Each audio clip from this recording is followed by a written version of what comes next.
433 avant notre ère, Athènes. Le ton monte au sein de l'Assemblée. On se dispute, on argumente bruyamment, et pour cause, une décision qui peut faire basculer l'entièreté du monde grec doit être prise. Un groupe d'émissaires venant de la petite cité de Corcyre est venu devant les représentants de l'empire grec le plus puissant, pour leur demander son soutien face à l'agression d'une cité concurrente, Corinthe. L'affaire est cependant tendue, car derrière Corinthe, c'est son allié principal, Sparte, la seconde plus puissante cité de la Grèce, qui guette la décision d'Athènes. Le monde grec est à l'aube d'un conflit sans précédent. Thucydide, l'historien grec qui nous sert de source principale de la période, nous dit même qu'il est beaucoup plus marquant et violent que les guerres médiques. Nous avons déjà traité de ce conflit qui a opposé une partie du monde grec à l'empire perse, et c'était déjà un sacré morceau. Alors imaginez ce qui plane à l'horizon. Jamais, en effet, de mémoire d'homme, un affrontement n'a duré si longtemps, ni pris une telle ampleur, précipitant l'ensemble du monde grec dans un conflit généralisé, sorte de guerre mondiale à l'échelle de l'Antiquité grecque. Après leur victoire sur les Perses, les Grecs coalisés ont vite vu leur union, déjà toute relative, se briser. Les deux cités qui sortent auréolées de gloire, Athènes et Sparte, prennent deux directions assez différentes au lendemain de leur victoire. Nous en avons déjà un peu parlé lors de la série sur la vie des Grecs anciens. Je vous invite fortement à aller visionner cette série, avant celle sur le Péloponnèse, si ce n'est pas déjà fait. J'y aborde pas mal de thèmes, allant de la politique à l'armée, en passant par des éléments concrets de la vie quotidienne des anciens Grecs. Cela me permet de ne pas m'y attarder dans cette série qui commence, qui sera beaucoup plus narrative. Cela peut donc vous aider à comprendre certains éléments de fond. Sur ce, il nous faut commencer notre histoire. Place à l'histoire du plus grand conflit qui a secoué la Grèce antique.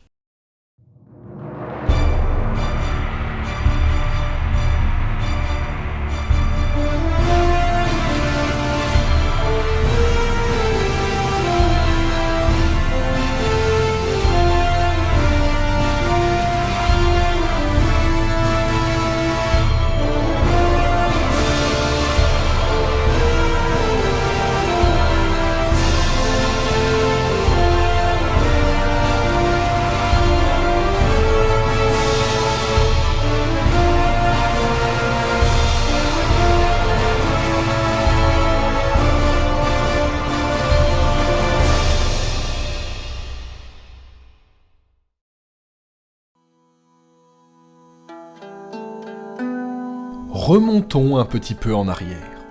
Nous sommes en moins 478, au lendemain de la victoire ultime des guerres médiques. Souvenez-vous, les Grecs unis ont défait la flotte perse au cap Mycale.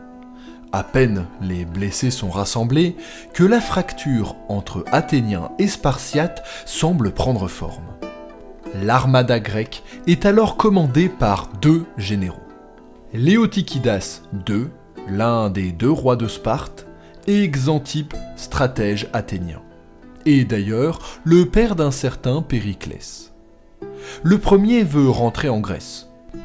Il est persuadé que les cités grecques d'Asie mineure sont trop éloignées du continent et ne pourraient être libérées, puis défendues de l'Empire perse. L'Athénien n'est pas du même avis, et décide de rester avec la partie athénienne de l'armée dans la région pour continuer le combat. Xanthippe sent sûrement qu'il a un coup à jouer. En profitant du retrait de Sparte, Athènes pourrait se présenter alors comme la mère protectrice d'un monde grec encore sous domination perse.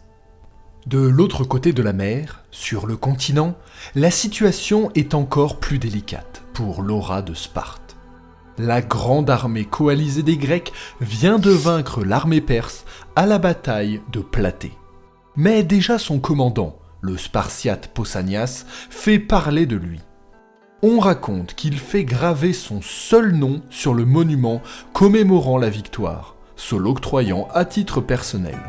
Cet acte déshonorable, ajouté à l'accumulation d'accusations de violence vis-à-vis des alliés grecs et de complaisance avec les Perses, peut-être en partie nourris par ses adversaires politiques, ne sont pas sans conséquences.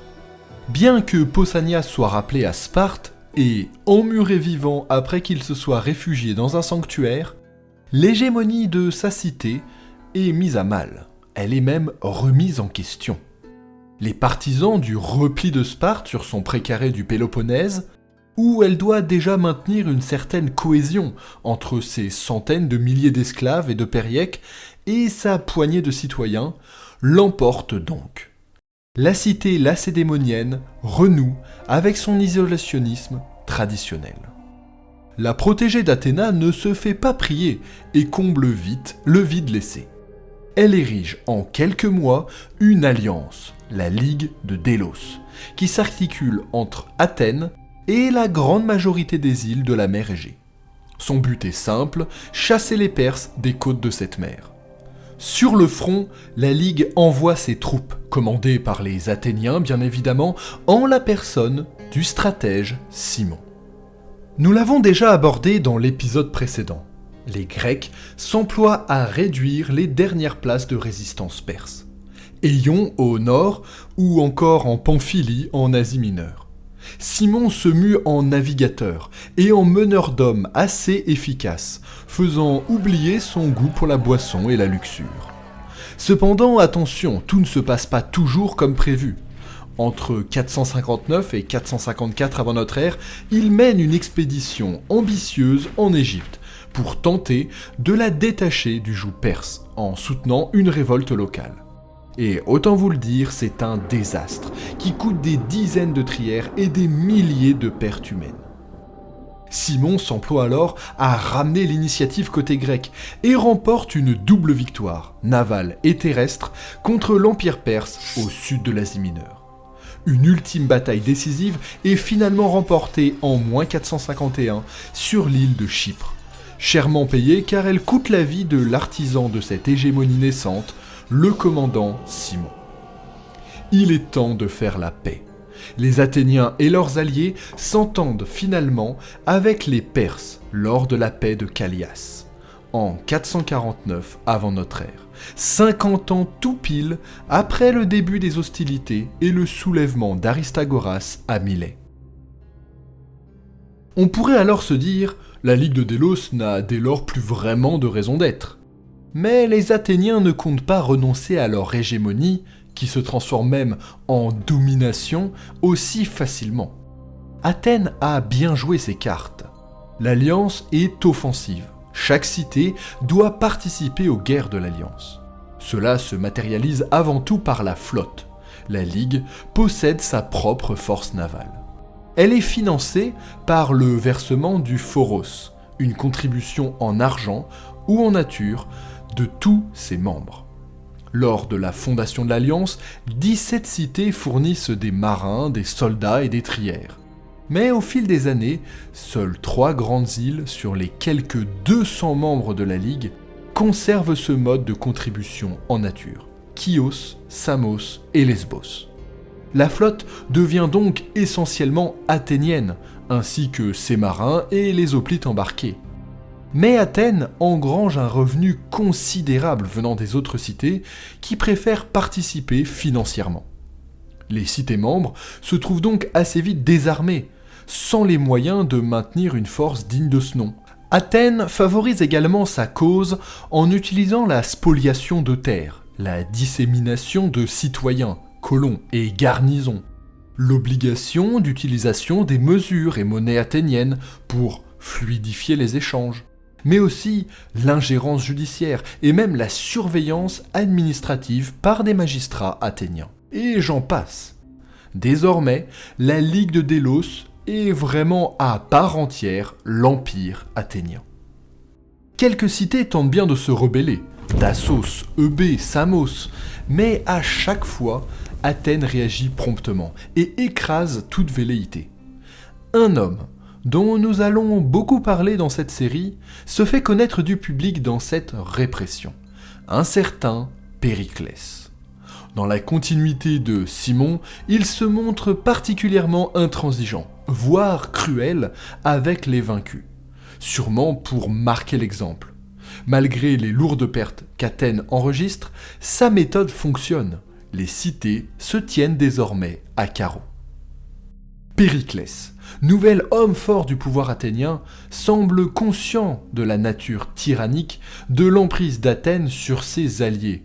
Mais il nous dit pragmatiquement « L'Empire constitue entre nos mains une tyrannie, dont l'acquisition semble injuste, mais l'abandon dangereux. » Il faut d'ailleurs tempérer cette image tyrannique. Les alliés insulaires bénéficient tout de même, grâce à cette alliance, de la protection athénienne, face à un retour des Perses, mais surtout face à la piraterie, endémique jusqu'alors dans la mer Égéenne. Jamais le commerce n'a été aussi florissant, et tous s'enrichissent rapidement. Cette période de prospérité qui s'ouvre est appelée par Thucydide la Panthécontaésie. Ce sont en quelque sorte les 50 glorieuses d'Athènes. Tout en renforçant à l'extérieur son emprise sur son empire, Athènes mène de nombreux nouveaux chantiers intérieurs qui façonnent sa puissance. L'acropole est remodelée et devient la merveille architecturale que nous connaissons encore. La cité fait également reconstruire et fortifier son principal atout, le gigantesque port du Pirée. Ce nouveau complexe maritime est protégé par une muraille, et l'ensemble est relié à la ville d'Athènes par une double fortification appelée les Longs Murs, de plusieurs dizaines de kilomètres. Cette nouvelle enceinte, projet émanant entre autres de Thémistocle, le héros de Salamine, fait d'Athènes une forteresse imprenable qui peut être ravitaillée par la mer, même en cas de siège. En tout cas, tant que la cité garde le contrôle des mers. 2 grandes rades, réservées exclusivement à la marine militaire, sont donc aménagées, et d'immenses entrepôts se spécialisent dans la construction des trières, ossature de la marine de guerre grecque. On estime à 300 le nombre de vaisseaux que possède la cité, dont 2/3 opérationnels simultanément. Athènes est véritablement dans une dynamique inédite. Elle gagne en puissance très rapidement et s'enrichit considérablement, à tel point que son hégémonie vient bousculer l'équilibre des forces du monde grec, établi depuis des décennies. Jusque-là, les cités grecques se rassemblaient généralement en ligues régionales, qui regroupent les cités d'une même culture, entre guillemets, d'un culte commun ou d'un dialecte. Mais face à l'Empire athénien, une ligue béotienne, ou même l'alliance thessalienne, semble bien inoffensive. Seul un groupe, sûrement le plus ancien de tous, fait encore office de contre-pouvoir, la Ligue du Péloponnèse.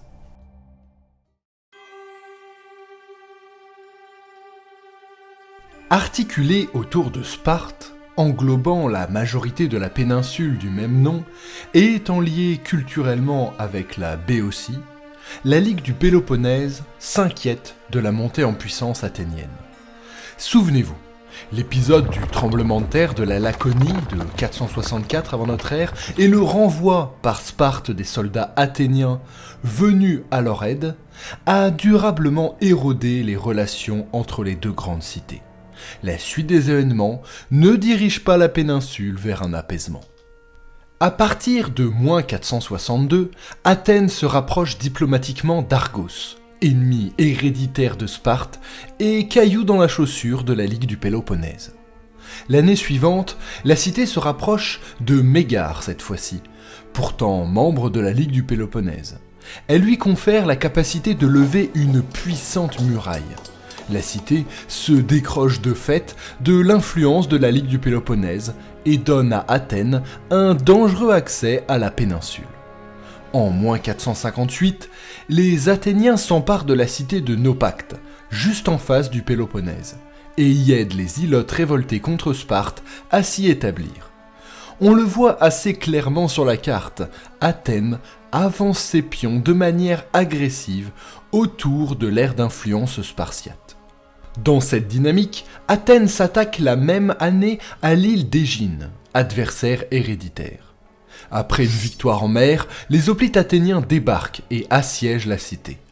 Corinthe ne voit pas d'un bon œil cet encerclement qui se renferme sur elle et décide d'agir. Dans l'idée que les Athéniens sont trop occupés, ils engagent les hostilités avec leurs voisins, Mégare. Mais Athènes, qui a visiblement plus de ressources qu'il ne le pensait, vole à la rescousse de son nouvel ami et envoie ses réserves pour défaire l'armée corinthienne. Notez que jusque-là, Sparte n'est jamais impliquée directement, mais ce sont bien ses alliés qui se battent et son aire d'influence qui est grignotée. Cette situation la pousse finalement à agir, notamment en Grèce centrale. En moins 457, alors que leurs alliés, les Doriens, sont attaqués par les Phocidiens, soutiens d'Athènes, les Lacédémoniens envoient une troupe considérable forcer les assaillants à un accord.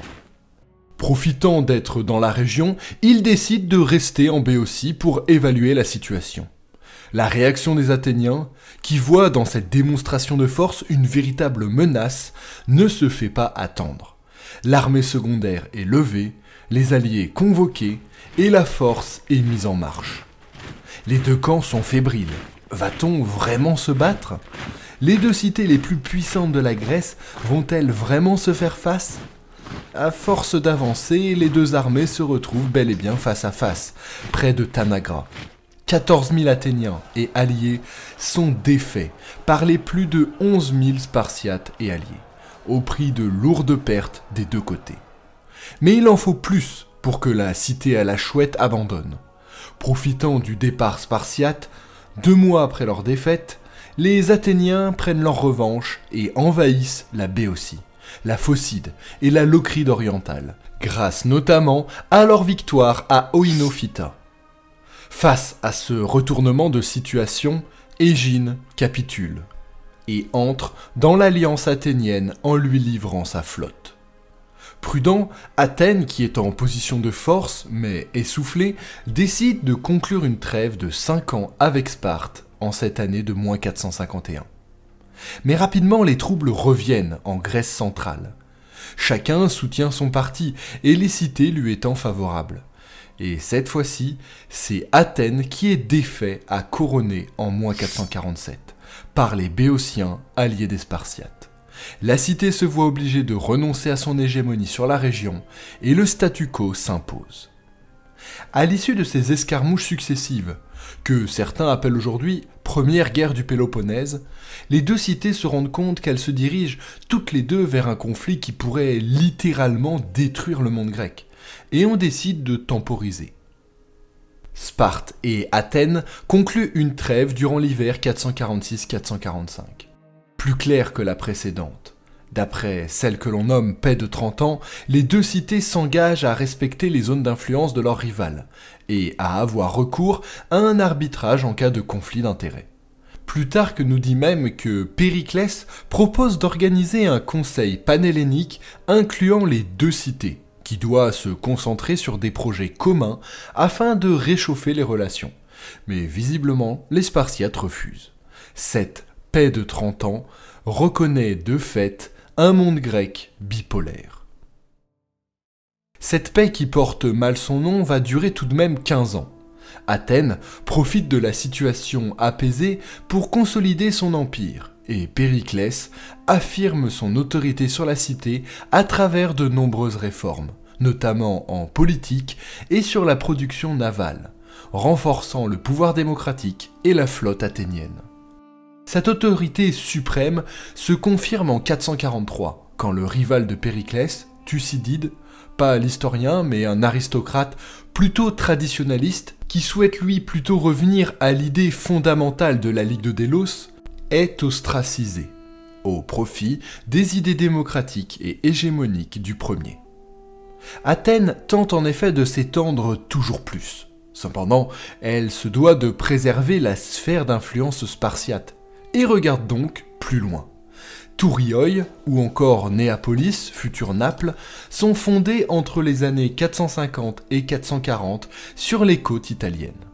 Amphipolis voit le jour au nord de la mer Égée durant la décennie suivante. Bref, Athènes ne se repose pas. Elle va toujours plus loin durant cette période d'accalmie. Accalmie qui, vous vous en doutez, ne va pas durer éternellement.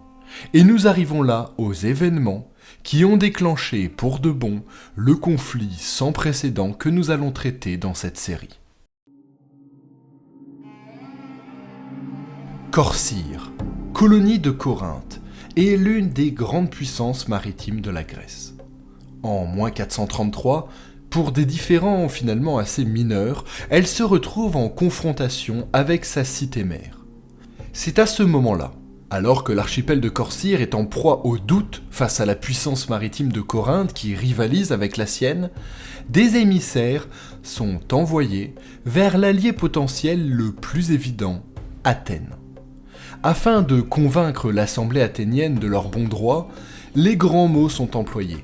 En voici quelques extraits qui nous sont rapportés par Thucydide.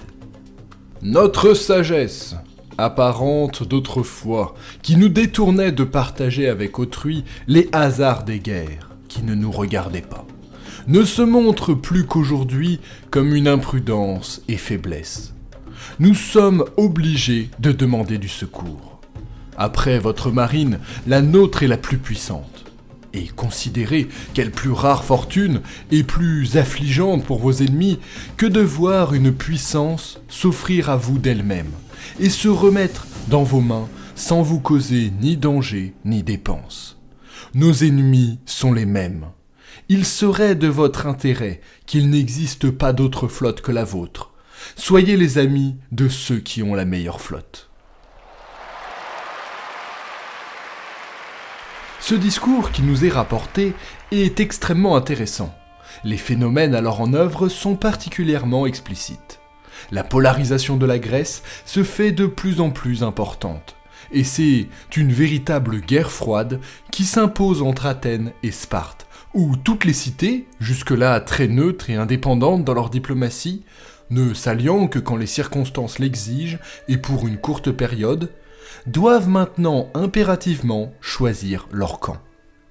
La situation géographique joue pour beaucoup, mais également la force de chacune. Ici, il est question d'union des grandes forces maritimes, qui préfigure très fortement le duel force maritime d'Athènes contre force terrestre de Sparte. Athènes et Sparte, à travers leurs alliés ou leurs choix de soutien, entrent déjà dans un jeu dangereux de guerre indirecte. Les Corinthiens se rendent immédiatement à leur tour à Athènes pour tenter d'empêcher la cité de s'engager dans l'affaire.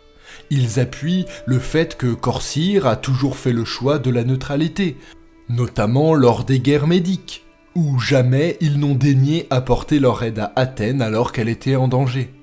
Ils utilisent aussi la corde sensible du bon droit d'une cité de châtier ses enfants turbulents, sachant Athènes bien habituée à la chose. Chacun des deux protagonistes va user de rhétorique pour faire balancer le cœur d'Athènes, comme deux avocats qui défendent leur point de vue face à la cour et essayant de la convaincre que leur cause est juste. Les Athéniens doivent délibérer. Ils penchent en premier lieu en faveur des Corinthiens, mais se rétractent. À Athènes, on sent de plus en plus que l'affrontement avec Sparte est inévitable. Malgré les trêves, malgré les accords, deux cités aussi puissantes ne peuvent cohabiter dans la même sphère d'influence. Quitte à accepter cette guerre, autant que Corcyre, ayant l'une des plus grandes flottes de la péninsule, soit du côté d'Athènes.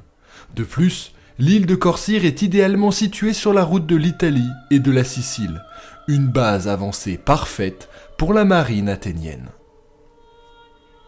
La décision est prise. Un contingent de 10 trières est envoyé sur l'île de manière préventive. Cependant, on leur donne pour l'instant des consignes très floues. Ils doivent défendre l'île, mais n'engager le combat contre les Corinthiens seulement s'ils y sont contraints. Cette décision ne suffit pas à faire renoncer Corinthe. 155 navires prennent la mer sous le commandement de Xénocle, direction Corcyre. Cette redoutable armada rassemble la flotte corinthienne et un mixte d'alliés et colonies. Elle établit son camp sur la côte continentale en face de l'île, Et de nombreux auxiliaires, dits barbares, sûrement de nature celte ou illyrien, sont même engagés pour grossir les rangs. En face, Corcyre dispose de 110 navires, auxquels s'ajoutent les 10 vaisseaux d'Athènes. Un lourd contingent d'hoplites et d'auxiliaires se rassemble sur l'île pour organiser la défense. Durant la nuit, l'armada corinthienne prend la mer. L'invasion commence.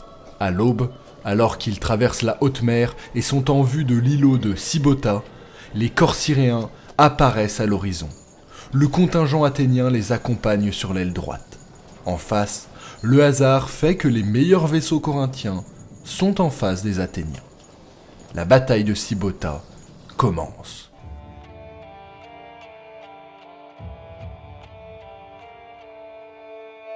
Des centaines de navires se font face. C'est une armada immense, bien supérieure aux habitudes, qui s'apprête à se déchirer.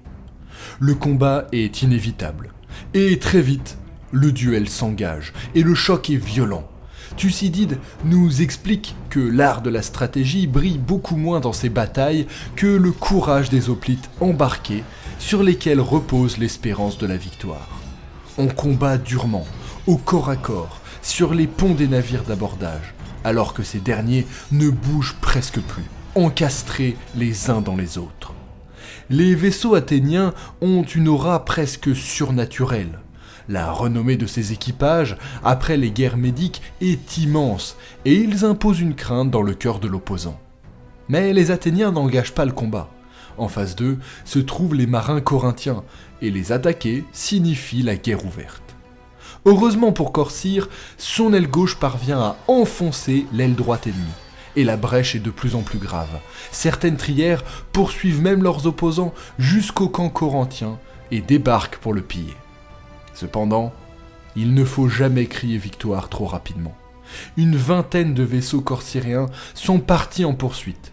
Les 10 trières athéniennes n'engagent toujours pas le combat. L'infériorité numérique des Corcyréens est déjà dangereuse en début de journée, mais maintenant, elle est de plus en plus criante. La marine corinthienne se reprend et bascule petit à petit l'équilibre du combat. Profitant de l'avarice ennemie, elle l'emporte sur son aile gauche. Bientôt, les Athéniens se retrouvent complètement isolés et ne peuvent plus éviter le combat.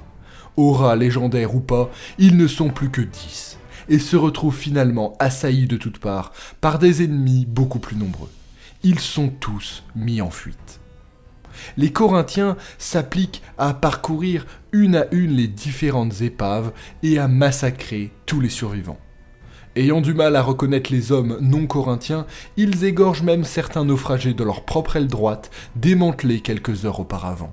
Mais qu'importe, la victoire leur revient.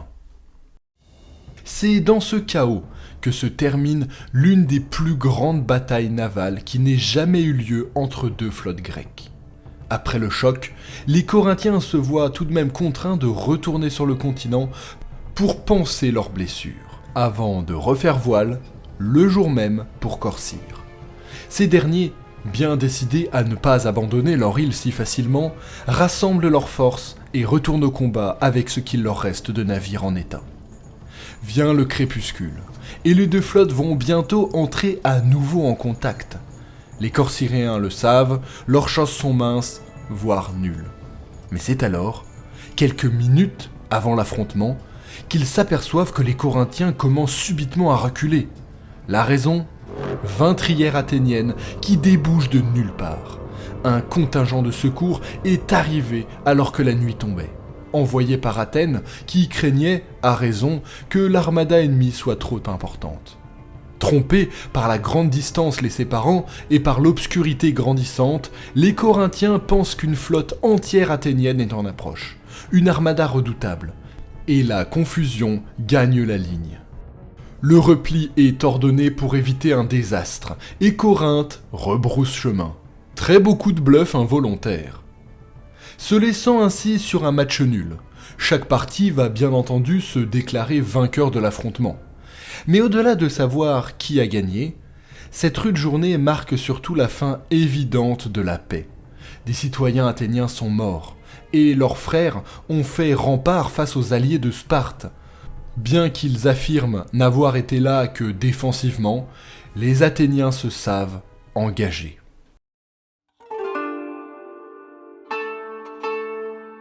Un second incident va bien illustrer le basculement que connaît la Grèce, le cas de Potidée.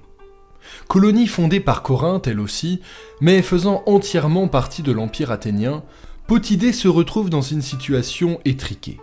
Athènes lui demande immédiatement après les combats de Sybota de rompre ses liens avec sa cité-mère. Aucun accord n'est trouvé, et Potidée fait défection à la Ligue de Délos. La révolte est soutenue indirectement par Corinthe via des mercenaires et volontaires, et emporte dans son sillage toute la région de Chalcide et le royaume de Macédoine.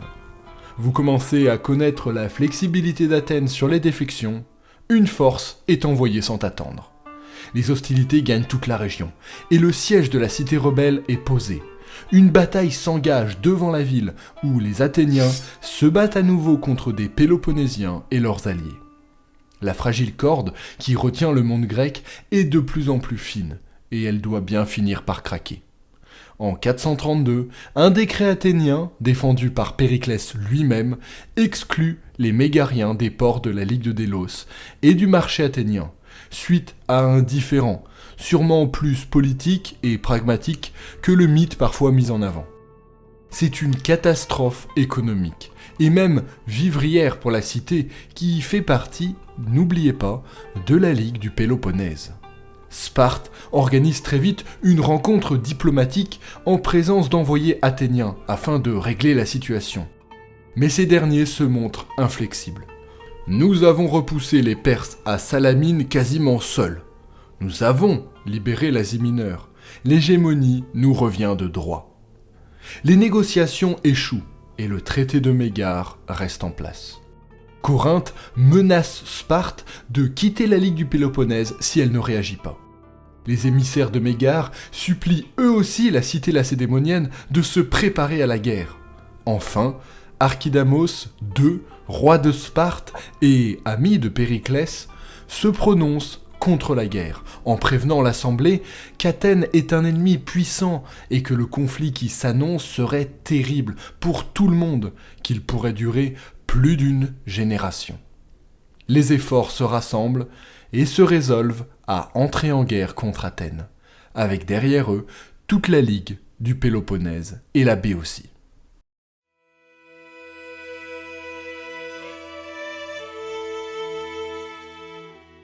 Contemporain des événements, Thucydide nous les explique par la crainte de Sparte, ancienne puissance dominatrice, face à l'affirmation toujours plus écrasante d'Athènes. Les affaires de Corcyre et Potidée ne seraient que des prétextes et des déclencheurs, en rien, ou alors de manière limitée, de véritables causes. Pourtant, il faut nuancer la nature belliqueuse des acteurs. Sparte, habituée à un isolationnisme irrépressible, n'est par exemple entré dans la guerre que contraint sous la pression de ses alliés.